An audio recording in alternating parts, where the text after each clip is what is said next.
Hello and welcome to this Sky Racing news update, and let's start with the big race. And the makeup of Saturday week's Tab Everest field is still far from locked in, with news late yesterday that both Invincible Star and English are suffering from lameness issues, casting some doubt over their place in the $13 million race. English pulled up 1 out of 5 lame in the near foreleg after finishing last in a 4-horse barrier trial on the Kensington track at Randwick on Monday, while Invincible Star was found to be 3 out of 5 lame in the off foreleg after finishing second last in the Premier Stakes on Saturday. Both horses will be assessed this week to ascertain their suitability to race in the Tab Everest, and if they are withdrawn, I believe the likes of Lida Remain are right back in contention, along with Home of the Brave and Kementari for Godolphin, and of course the Moya Stakes winner in Avdulla. In other Everest news, Brenton Avdulla has been booked to ride Graff for Max Whitby and Neil Werrett in the Everest on Saturday week. Chris Lees is set to roll the dice and throw untapped filly Frankly Awesome in the deep end if she gains a start in Saturday's Group 1 Champion Stakes at Randwick. I caught up with Chris Lees' foreman Cameron Swan at Randwick yesterday to discuss the unbeaten filly, who is an $8 fourth favourite for the Spring Champion Stakes. That's it, yeah. I think it's a good test for her. I think if she gets in, I think she'll run a really good race. Yeah, she's very promising, as you've seen her 2 starts. She won really well at Newcastle, and then she backed it up again last start. So, yeah, we've got a high opinion of her, and she's an exciting horse. It's the first preparation you've got to remember, and Chris won't go to the world too many times, but he'll just assess it after the next run, and I think he'll just keep doing that, assessing it. If he keeps it going, he'll just assess after every run. Chris Waller's racing manager Charlie Duckworth is upbeat Dealmaker can bounce back to top form in Saturday's Spring Champion Stakes, despite a minor setback after finishing second in the Stanfox Stakes in Sydney last month.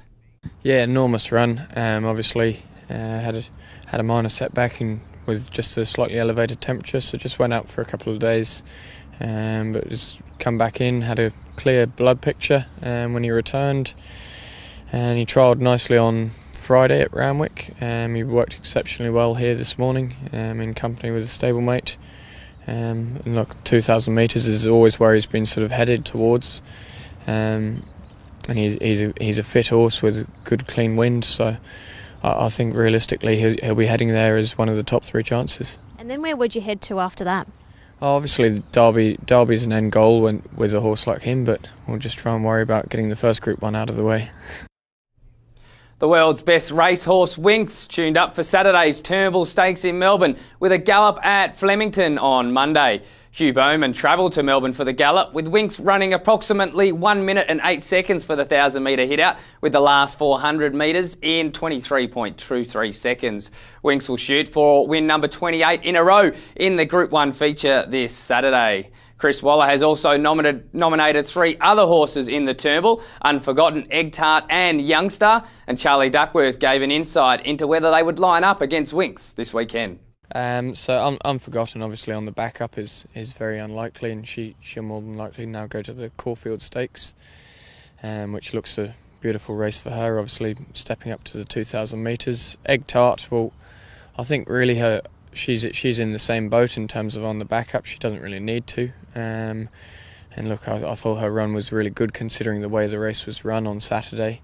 And Youngstar, well, she's come back in really well this preparation, but she's just bumping into a pretty special horse each time. So unfortunately, look, her goal is to try and get to a Caulfield Cup and ultimately try and see if we can run her in the Melbourne Cup. So this is a sort of stepping stone on the way there, but obviously they've got to tackle the big mare. So only Youngstar goes around on Saturday? More than likely, her and Winx. Yeah.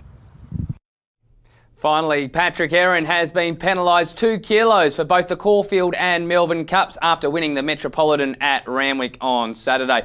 That takes the former New Zealand horse to 52 kilos in both events.